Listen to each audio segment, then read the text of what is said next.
श्री गुरु चरण सरोज रज निज मन मुकुर सुधारी। वर्णहु रघुबर बिमल जस जो दायक फल चार। बोलिए सियावर रामचंद्र की जय।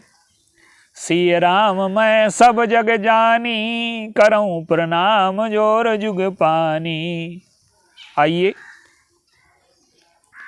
भगवान राम का जो लंका का युद्ध है वो क्या है, और उसमें शुक सारण नाम के दो पात्र आते हैं, उनकी क्या भूमिका है और हम उनको कैसे समझें। देखिए, भगवान राम का जो लंका का युद्ध है वो साधारण युद्ध नहीं है। ये मनुष्य के जीवन से दोष और दुख कैसे समाप्त होकर के उसके जीवन में शांति और आनंद की स्थापना हो जाए, दुर्गुण समाप्त हो जाएं, इसके लिए युद्ध लड़ा गया। और आप एक व्यवस्था देखिए, व्यवस्था रावण की अच्छी है, भगवान राम की व्यवस्था की दृष्टि से कमजोर है वो। क्यों? कि हनुमान जी लंका में गुप्तचर बन करके, मच्छर बन करके गए तो पकड़ लिए गए, और शुक सारण नाम के दो गुप्तचर लंका से आए, वो 3 दिन तक बने रहे और कोई बंदर उन्हें पहचान नहीं पाया। इसका अर्थ क्या है? इसका तात्पर्य ये है कि अत्यधिक सजगता कायरता की वजह से आती है। और भगवान राम का दर्शन ये है, राजनीति का मूल दर्शन क्या है? युद्ध का और राजनीति का मूल दर्शन ये है कि हमारी कमियों को, हमारे भेदों को, हमारे दोषों को कोई जान न पाए, और शत्रु के भेदों को, उनकी कमियों को जान करके उसके हिसाब से हम व्यूह रचना करें। और भगवान राम का दर्शन ये है, चिंतन ये है, उनका जीवन ये है कि जब तक हमारे जीवन में कोई कमी है, कोई भेद है, तब तक जीवन में हम पूर्णता पा ही नहीं सकते। तो भेद को छिपाना नहीं है, भेद को मिटाना है। हमारे जीवन में कोई भेद न रह जाए, कोई कमी न रह जाए, कोई दोष न रह जाए। तो कोई भेद, कमी, जब दोष न रह जाएगा तभी हमारा जीवन पूर्ण होगा। इसलिए वो सजग नहीं है। गुप्तचर आते हैं वेश बदल करके और 3 दिन तक बने रहते हैं, और जब 3 दिन तक बने रहे तो गुप्तचरों पर प्रभाव क्या पड़ा? वो गुप्तचर भगवान के स्वभाव से बदल गए, उनका हृदय परिवर्तित हो गया। वो कपट करके आए थे और भगवान का स्वभाव देख करके उनके अंदर सरलता प्रकट हो गई। आज हमने अपने जीवन को इतना कठिन और जटिल बना लिया है कि हमारे जीवन से सरलता नष्ट हो गई है। हम शुक सारण जो वेश बदल रहे हैं, वो शुक सारण ही वेश नहीं बदल रहे, हम भी वेश बदलने की कला में अत्यंत निपुण हो गए हैं। मालिक के सामने हमारा दूसरा चेहरा है, पत्नी के सामने दूसरा चेहरा है, हम 1 लाख चेहरे बनाना जानते हैं। तो हमारे जीवन में कपट और स्वार्थ, ये चेहरे बदलने की कला है। तो शुक सारण आए, और भगवान राम चाहते हैं कि ये आए और आ करके हमारे अंदर कोई दोष नहीं है, कोई छेद नहीं, कोई भेद नहीं है, ये जान लें।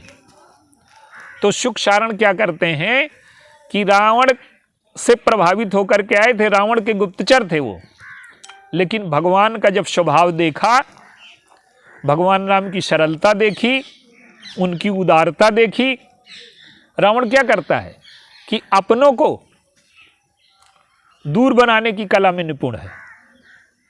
भगवान राम जब गुप्तचर भेजते हैं तो एक नहीं भेजते, गुप्तचर भेजते ही नहीं, वो तो राजदूत के रूप में हनुमान जी जाते हैं, अंगद जी जाते हैं, तो अकेले भेजते हैं। और रावण अकेले नहीं भेजता, 2 भेजता है कि एक अगर मिल भी जाए तो दूसरा। तो इस अविश्वास का, इस होशियारी का, इस बुद्धिमत्ता का परिणाम क्या हुआ? लंका का सर्वनाश हो गया। और आज यही होशियारी, यही बुद्धिमत्ता हम अपने स्वार्थ के लिए, अपने कपट को छिपाने के लिए, ये बुद्धिमत्ता हमें सर्वनाश की ओर लिए जा रही है। आज लोग कहते हैं कि विश्व बड़ा विकसित हो गया है, व्यक्ति बड़ा बुद्धिमान हो गया है, वैज्ञानिक प्रगति इतनी हो गई है कि पहले जीवन में कभी नहीं थी। वैज्ञानिक प्रगति इससे लाखों गुना अधिक हो चुकी है। लेकिन आप देखें आज की वैज्ञानिक प्रगति कहाँ जा रही है। विज्ञान में जो सबसे पहले आविष्कार होते हैं वो हथियार बनाने में लगते हैं। आज मनुष्य हथियार इतने बन गए हैं कि 30 बार पृथ्वी नष्ट हो जाए, वो केवल संघर्ष में लगा है। सबसे अधिक पैसा अगर खर्च हो रहा है संसार का तो वो खर्च हो रहा है हथियारों के बनाने में। सबसे बड़ा उद्योग रक्षा का उद्योग है और दूसरे नंबर पर उद्योग मेडिकल का उद्योग है। आज व्यक्ति बीमार है, आज उसका जीवन स्वस्थ नहीं रह गया। फिर शराब का, ड्रग का, कानून व्यवस्था, ये सब क्या है? ये मनुष्य की दुर्बलताएं हैं। मनुष्य का हृदय अगर स्वस्थ हो जाए, प्रसन्न हो जाए, कपट उसके जीवन से मिट जाए तो सुख सारण क्या करते हैं कि विभीषण पर कैसे भरोसा कर लिया गया, विभीषण की कैसे बात मान ली गई। तो वो रावण का स्वभाव और राम के स्वभाव का अंतर देख रहे हैं, उनका कपट मिट गया। प्रकट बखान ही राम शुभाऊ, अति सप्रेम गा बिसर दुराऊ। ये भगवान राम के स्वभाव की विजय है। शस्त्र की विजय तो औपचारिक होती है, जब आप किसी का हृदय जीत लेते हैं वही वास्तविक विजय होती है। तो सुख सारण का हृदय जीत लिया भगवान राम ने, वो स्वभाव से प्रभावित हो गए। अब उनका कपट वेश मिट गया, बंदरों ने पकड़ लिया। अब सुग्रीव के पास ले गए। सुग्रीव ने कहा कि इनके नाक कान काट लो। क्यों?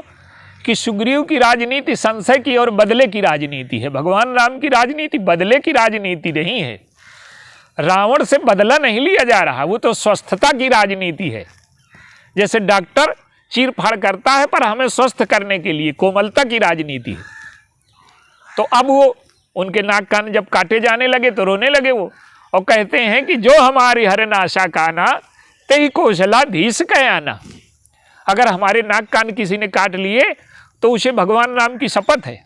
वो क्या कहना चाहते हैं कि भगवान के स्वभाव से जब हम कपट कर रहे थे तब आप हमें पकड़ नहीं पाए, और जब हमारा कपट मिट गया, सरलता हमारे जीवन में आ गई, तो ये जो हमें दंड दे रहे हो तो हमारे सरल होने का दे रहे हो कि कुटिल होने का दे रहे हो? जब हम कुटिल थे तब आप पकड़ नहीं पाए, अब सरल हो गए हैं तो क्या सरल बनने का दंड मिलेगा समाज में? आज समाज में यही हो रहा है। एक व्यक्ति चोरी में जेल चला गया और वो लौट करके आया, हमारे यहाँ नौकरी मांगी, तो हमने कहा तुम आए कहाँ से हो? वो कहता है मैं जेल में रहा हूँ। तो हम उसे नौकरी न देंगे, और जब नौकरी न देंगे तो उसके पास चोरी का मार्ग बचा। तो आज शुद्धिकरण के नाम पर अपराध बढ़ रहा है। तो भगवान राम की विजय क्या है कि सुख सारण का हृदय बदल गया। उन्होंने जब शपथ दे दी और सुग्रीव नहीं छोड़ रहे, दीन पुकारत तदपि न त्यागे। लक्ष्मण जी ने हंस करके बुलाया, इधर आओ। लक्ष्मण जी क्यों हंस रहे हैं? प्रत्येक व्यक्ति विरोधाभासी होता है, अपने जीवन में दोहरा मापदंड रखता है। सुग्रीव को जब दंड देने लक्ष्मण जी गए थे तब सुग्रीव ने हनुमान जी को भेजा, अपने बचाव के लाख उपाय किए और इन्हें दंड देने को तैयार हैं। अपनी गलती पर लोग क्षमा चाहते हैं और दूसरे की गलती पर उसे दंड देना चाहते हैं। इसी विरोधाभास पर लक्ष्मण जी हंस रहे हैं, क्योंकि सुग्रीव को दंड देने वही गए थे। उन्होंने बुलाया, इधर आओ। अब वो भगवान राम के स्वभाव की विजय है। लंका का जो युद्ध हुआ उसमें भगवान ने जो विजय पाई शस्त्रों से, वो तो बाद की बात है। उन्होंने अपने स्वभाव से जीता, विभीषण को, सुख सारण को, सारे बंदरों को। तो प्रेम की विजय है, सौहार्द की विजय है। शस्त्र की विजय तो अति साधारण है। अब भगवान रावण के दूत अब लक्ष्मण जी के दूत बन गए, और जब वो गए वहां, गुप्तचरों से एकांत में पूछना चाहिए। रावण भरी सभा में पूछता है और गुप्तचरों पर भी व्यंग करता है, उसमें सौहार्द नहीं है। क्या कहता है? कहा सन रिपुदल तेज बल बहुत चकित चित तोर। अब वो चिढ़ गए, जितना काम हनुमान जी ने किया, जितना काम अंगद ने किया, उससे कम काम लक्ष्मण जी के दूतों ने नहीं किया। रावण ने पूछा कि तुम उधर के योद्धाओं के नाम पता करके आए? तो उन्होंने कहा कि हाँ, हम योद्धाओं के नाम पता करके आए। क्या? दुविध मयंद नील नल अंगद गद बिकटास दधमुख के हरि निसठ सठ जामवंत बलराज। रावण पूछता है कि इसमें उस बंदर का कौन कौन बंदर है जिसने लंका जलाया था? इन नामों में से क्या नाम है उसका? तो सुखसारण ने कहा कि हम तो जो बलवान थे उनके नाम गिन करके आ गए, हमने कमजोरों को थोड़ा गिना। तो क्या यहां जो बंदर आया था वो कमजोर था क्या? तो सुखसारण क्या कहते हैं कि जेहि पुर दहु हतेउ सुत तोरा और शकल कपिन महु तेहि बल थोरा। जिसने लंका जलाई थी और तुम्हारे पुत्र को मार डाला था, वो सबसे कमजोर बंदर है वो राम के दल में। अब आप देखिए, हनुमान जी ने भगवान की बड़ी महिमा सुनाई, अंगद जी ने बड़े व्यंग किए, लेकिन सुखसारण की जो प्रभाव है इन दोनों से कम नहीं है। क्यों? कि लंका वाले सोचते हैं कि जब सबसे कमजोर है उसने आकर के इतना उत्पात किया, तो जब बलवान आएंगे तब क्या हुआ? इसमें सुखसारण का दोष नहीं है। हनुमान जी बैठे हैं ऐसे हैं, वो विनम्र हैं, उनमें बल का अभिमान थोड़ा है, वो तो शांत बैठे हैं।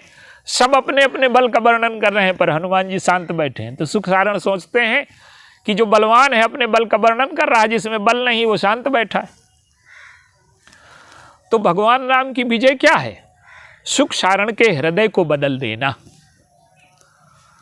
तो जब तक हमारा हृदय बुराइयों के विरुद्ध नहीं हो जाता, सरलता हमारे जीवन में नहीं आ जाती, हम अत्यधिक जब चौकन्ने रहते हैं, तो रावण की जो गुप्तचर व्यवस्था है, रावण की व्यवस्था भगवान राम से श्रेष्ठ दिखाई देती है, लेकिन वो कायरता से प्रेरित है।